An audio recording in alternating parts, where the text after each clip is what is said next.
Magandang araw sa lahat. Sa video na ito ay magre-reply ako doon sa comment sa isa sa mga video na aking in-upload. At ang comment niya ay pwede bang makahingi ng sample ng resume nyo. Yan, papakita ko yung resume ko. Disclaimer lang, itong resume na aking ginawa dati ay kinuha ko lang din ang pattern sa Google o kaya sa Chrome. Sa Chrome lang din ako kumuha ng example. Tinype ko lang doon yung New Zealand resume example. Ang tinandaan ko lang ay yung mga mahalagang informasyon na dapat nandoon sa first page, kasi pag nag-view yung kliyente o yung employer ng resume natin, siyempre first page yung unang titingnan. Kadalasan kasi dalawang page yan.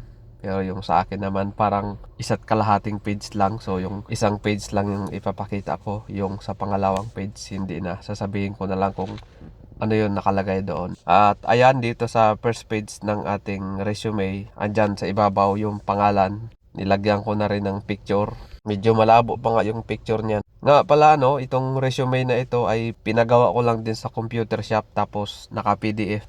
Ipapasa-pasa na lang at papaprint ka na lang. Simulan na natin. Dito sa una, siyempre pangalan. Tapos dito naman sa mobile number, kailangan mo siguruhin na active yung number mo. Tapos lagi mo rin bantayan para kung sakaling tatawag yung agency, makontak ka nila. Tapos ikalawa, dito sa impormasyon ay yung email. Yung email ko dati, ang sabi nung taga-agency, ang gawin ko daw na email ay yung malapit sa pangalan ko. Kaya yan, yung pangalan ko, Renan Gonzales. Ginawa kong email ay yung malapit lang din dyan, Renan Gonzales. May gmail.com sa dulo. Yan yung address naman. Isusunod yung objective. Yung objective ko sa totoo lang talagang kinuha ko lang din yan sa Google. Kasi nga hindi naman ako magaling mag-construct ng English, no? So kuha lang ako ng phrase sa Google na alam kong ganun din naman ako.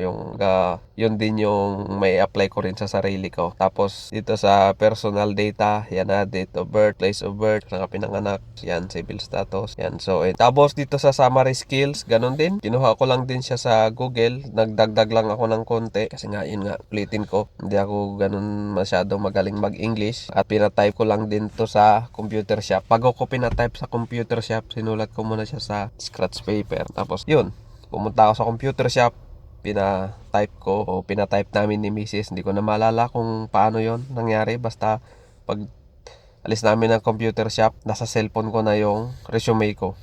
Dito naman sa work experience, ayan, yung skill mo syempre. Heavy equipment operator yung skill ko.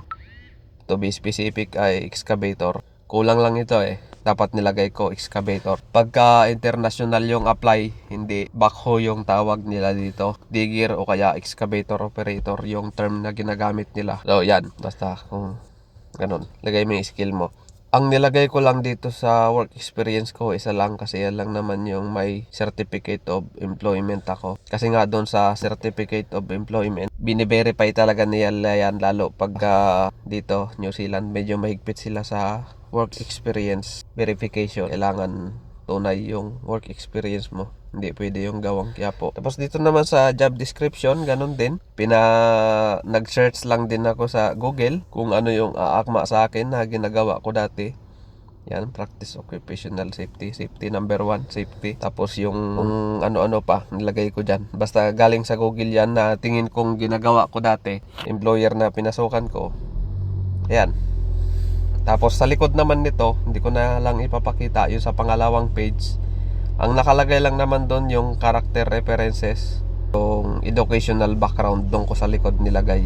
Ang mahalaga kasi pagka sa CV, ang makita agad yung sa unang page. Para sa akin, hinakang dapat mong paghandaan kung interview. Yan talaga, kasi dyan pa rin magbabase yung employer. Kasi isa lang naman yung CV na ginamit ko. Ito lang CV na to ang ginamit ko sa pag-a-apply. Hindi naman ako natanggap agad. Matagal din. Interview talaga ako laging bumabagsak. Sa medical, wala akong naging problema. Yun lang. Interview talaga yung pinaka-critical at saka yung medical. Pero pag healthy ka, interview lang yung dapat mong paghandaan ng gusto. Yun lang naman. Sana nasagot na ibigay ko yung idea na kailangan mo.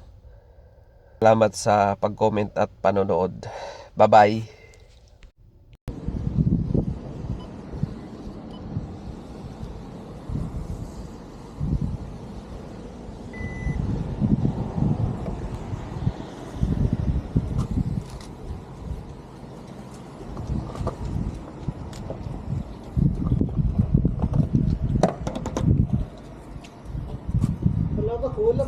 Ini apa? Ini apa kusna karena? Ini kenapa?